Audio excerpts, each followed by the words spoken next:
কাতার visa নিয়ে বর্তমানে বাজারে অনেক গুজব থাকলেও প্রকৃত সত্য হলো বাংলাদেশিদের জন্য কাতারের ভিসা বন্ধ নয়, বরং খোলা রয়েছে।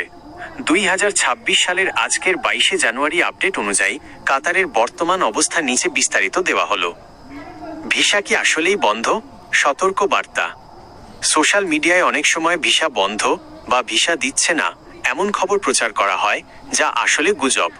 মন্ত্রণালয়ের বক্তব্য, প্রবাসী কল্যাণ ও বৈদেশিক কর্মসংস্থান মন্ত্রণালয় থেকে স্পষ্ট জানানো হয়েছে যে কাতারের শ্রমবাজার স্বাভাবিক রয়েছে। বর্তমান পরিসংখ্যান, গত এক বছরে 1 লাখেরও বেশি বাংলাদেশি কর্মী কাতারে গেছেন। বর্তমানে 4 লাখেরও বেশি বাংলাদেশি সেখানে কর্মরত। 2. ম্যান পাওয়ার, বিএমইটি ও স্মার্ট কার্ড আপডেট। কাতারের ভিসার জন্য বাংলাদেশ সরকারের ম্যান পাওয়ার ক্লিয়ারেন্স বা স্মার্ট কার্ড দেওয়া পুরোদমে চালু আছে। আপনার কাছে যদি বৈধ কোম্পানির ভিসা, ওয়ার্ক ভিসা থাকে, তবে আপনি জেলা কর্মসংস্থান অফিস বা অনলাইনে আবেদনের মাধ্যমে 3-4 কার্যদিবসের মধ্যেই ম্যান পাওয়ার সম্পন্ন করতে পারবেন। খরচ, বিএমইটি ক্লিয়ারেন্সের জন্য সাধারণত 7,500 থেকে 8,500 টাকা খরচ হয় প্রক্রিয়া ভেদে। 3. নতুন সুযোগ ও পরিবর্তনসমূহ।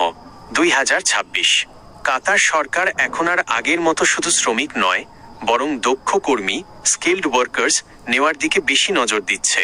Family residence visa. কাতার সরকার এখন পরিবারের সদস্যদের জন্য 5 বছর মেয়াদী ফ্যামিলি রেসিডেন্স ভিসা ইস্যু করছে, যা আগে অনেক কঠিন ছিল। বেতন ও নিরাপত্তা। নতুন শ্রম আইন অনুযায়ী কর্মীদের ন্যূনতম বেতন নিশ্চিত করা এবং নিয়মিত বেতন পরিশোধের বিষয়গুলো কাতার সরকার কঠোরভাবে তদারকি করছে। 4. কোন কোন ভিসা পাওয়া যাচ্ছে?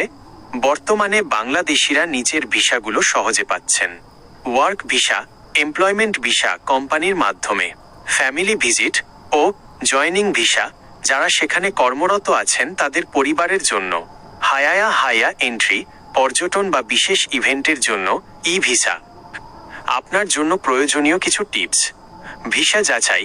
আপনার হাতে পাওয়া ভিসাটি আসল কি না তা নিশ্চিত করতে কাতারের MOI, ministry of interior website বা হাইয়া পোর্টাল থেকে পাসপোর্ট নম্বর দিয়ে চেক করে নিন। দালাল থেকে সাবধান।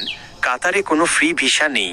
যে কোনো ভিসায় যেতে হলে একটি নির্দিষ্ট কোম্পানির স্পন্সর প্রয়োজন হয়, তাই ফ্রি ভিসার নামে বড় অঙ্কের টাকা লেনদেন করবেন না। আপনি কি কোনো নির্দিষ্ট কোম্পানির অফার লেটার বা ভিসা হাতে পেয়েছেন? আমি আপনাকে সেটি আসল কি না বা অনলাইনে কিভাবে চেক করবেন সেই ধাপগুলো দেখিয়ে দিতে পারি।